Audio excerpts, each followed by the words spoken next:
Bismillahirrahmanirrahim. Assalamualaikum warahmatullahi wabarakatuh. Perkenalkan, nama saya Rusnawati dengan NIM 2104010038 dari EKIS 2B. Di sini saya akan menjelaskan sedikit materi mengenai perekonomian terbuka. Pengertian perekonomian terbuka. Perekonomian terbuka adalah perekonomian yang melibatkan diri dalam perdagangan internasional, ekspor dan impor, barang dan jasa serta modal dagangan negara-negara lain. Pada sistem ekonomi yang terbuka terdapat kemungkinan dari produsen untuk melakukan kegiatan ekspor barang dan produk dagangan tujuan pasar-pasar di negara lain, atau sebaliknya melakukan kegiatan impor atas bahan mentah atau bahan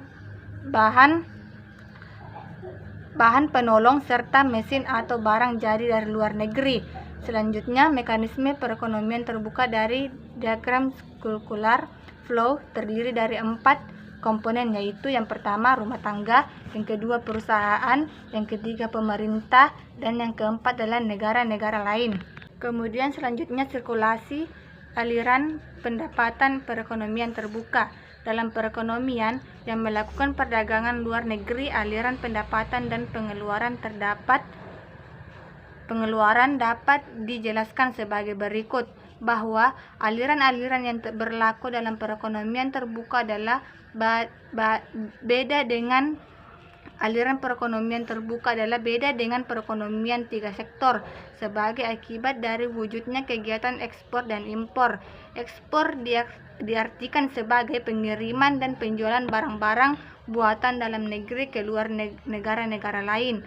Pengiriman ini akan menimbulkan aliran pengeluaran agregat akan mengakibatkannya sebagai akibat dari kegiatan ekspor barang dan jasa, dan pada akhirnya keadaan ini akan menyebabkan peningkatan dalam pendapatan nasional.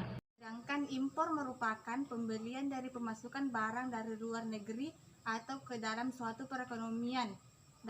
Aliran barang ini akan menimbulkan aliran keluar dari sektor perusahaan.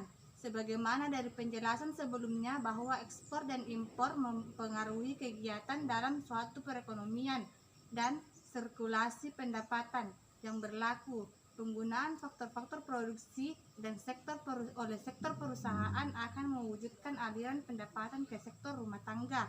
Aliran pendapatan ini meliputi gaji dan upah, sewa, bunga, dan keuntungan lainnya. Dapat disimpulkan bahwa dalam perekonomian terbuka mengeluarkan agregat meliputi 5 jenis pengeluaran, yaitu pertama, pengeluaran konsumsi rumah tangga ke atas barang-barang yang dihasilkan dalam negeri. Kemudian yang kedua, investasi perusahaan untuk menambah kapasitas sektor perusahaan menghasilkan barang dan jasa. Yang ketiga, pengeluaran pemerintah ke atas barang dan jasa yang diperoleh di dalam negeri. Yang keempat, ekspor, yaitu pembelian negara lain ke atas barang buatan perusahaan dalam negeri. Kemudian yang kelima, barang impor, yaitu barang yang dibeli dari luar negeri. Kemudian selanjutnya, penyebab dan dampak terjadinya perekonomian terbuka. Berikut adalah alasan-alasan yang memicu terjadinya perekonomian terbuka. Yang pertama, perbedaan kondisi produk. Yang kedua, menghemat biaya produksi. Yang ketiga, perbedaan tingkat selera. Yang keempat, adanya prinsip perbandingan keunggulan atau comparative advantage. Adapun dampak positif dan negatif perekonomian terbuka.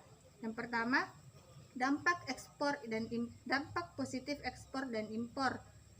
Yang pertama, meningkatkan hubungan antar negara, meningkatkan neraca perdagangan, meningkatkan kegiatan ekonomi, memenuhi kebutuhan akan barang konsumsi, mengurangi pengangguran, memperluas lapangan kerja, meningkatkan cadangan devisa.